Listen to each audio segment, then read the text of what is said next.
Yeah, I was outside making some test shot comparisons and also using my old but minty TC-14B teleconverter, Nikkor teleconverter.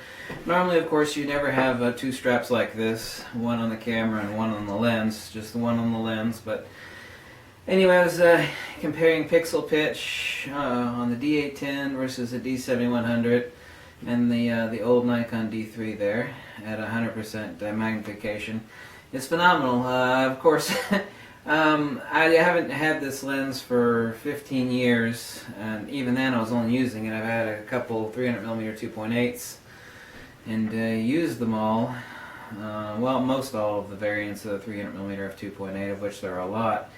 But yeah, this one is 560 millimeters at f4.5. Really damn fast. Actually, if someone you want to reach out there and touch it, then actually can't think of a better budget option than this. A 600 millimeter, the old one is really too long, and it's just too ungainly. I mean, this is bad enough. Of course, like on a lens like this, you are always mounting the camera on the lens, and never the lens on the camera. This is a D7100. Pixel pitch on it was very nice as far as the amount of detail that I get at 100% on this particular 400 millimeter. And here it is, a TC-14B. It's a 1.4 power teleconverter by Nikon. Obviously it sticks out a little bit. It's for use on anything basically over 200 millimeters. There are a few exceptions. You can't use this on the 200mm f4 Nikkor, and I think two other lenses. The ironic thing about teleconverters, and this is always the case, is that Nikon has made quite a few of them, and even people out there that are lens gurus and people that work in used camera stores that sell lenses all day, really nobody's used more than half of them, and the people that have even used half of them are very, very few. And so far as the compatibility issues, there have been many funny instances where even Nikon tech support has given the wrong answers to people, and people have ended up screwing up or scratching or damaging their lenses off advice that Nikon actually gave people from their tech support, because people wanted to make sure that they weren't messing with their lens, and they got the wrong information. So, rather funny, quite frankly.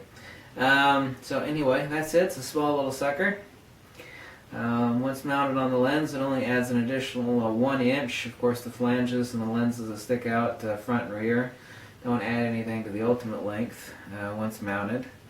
But that is it, I suppose. Yeah, I really can't think. You can usually grab these for like $70 or $80, and I've never thought of needing anything more than a 1.4 teleconverter.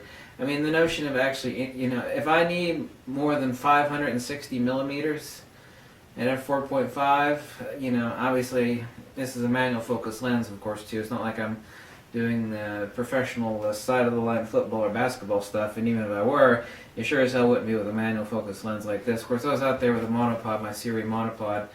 The open friction ball head with this, of course, is really nice, and yes, the totality of the weight, this is rated for 22 pounds. So it's certainly more than enough to take the weight of this beast lens. This with the camera, you're looking at,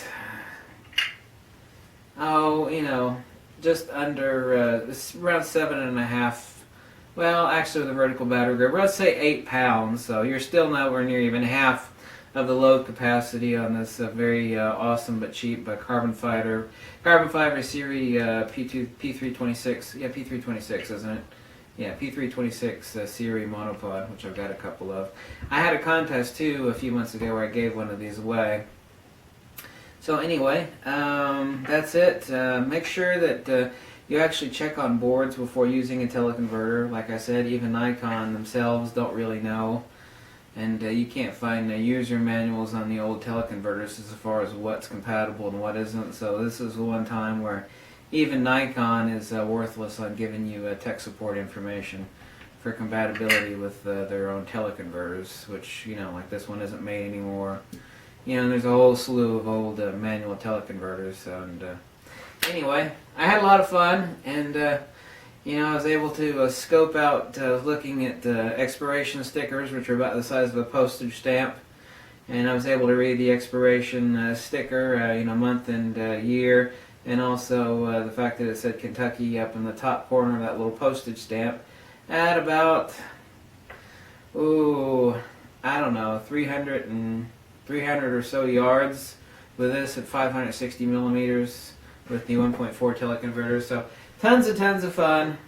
I'm glad now that I finally own this lens, and it's a real killer. It's an awesome lens. Thanks for watching, and wish you all a happy new year. Don't get drunk, and definitely don't drink and drive. Okay, bye.